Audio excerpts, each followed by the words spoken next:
We're on the west side of Vancouver, South Granville, Shaughnessy area, and this is the shade garden. That lower patio area, the clients were finding they weren't really using at that level, so they asked for it just to kind of naturalize. So you'll see now all those giant ferns that are down there, those are all just volunteers. The Japanese maple back there is grand. We do thin that tree annually to try and keep light and oxygen flowing and sight lines from the house. These front gardens were originally lawns that had major drainage issues, very soggy, wet all the time. A new plan was made to go all gardens.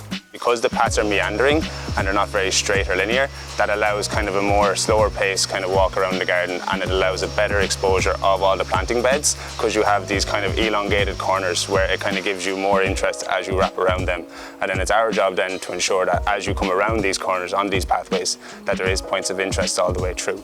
The biggest challenges that a canopy of dense shade provides is that you're limited in the plant choices that you may pick. So you obviously can't plant anything that's sun-loving. You have to go for plants that are shade-tolerant. We do carry out foliar feeds on this garden. We also inoculate the soil with an organic fertilizer, and it is mulched, if not biannually, annually. So the plants here are unbelievably healthy. They're well chosen and it's well thought out. In the winter months, this garden is every bit as interesting. So when you do take the time and the care to install it right, and you see the fruits of your labour come to fruition, that's nearly satisfactory enough. And then when you get to be nominated, it's just such an incredible accolade to have. A huge thank you for Jean to allow us to express ourselves in here and be experimental, and then the crew that works so hard to maintain it to such a high standard.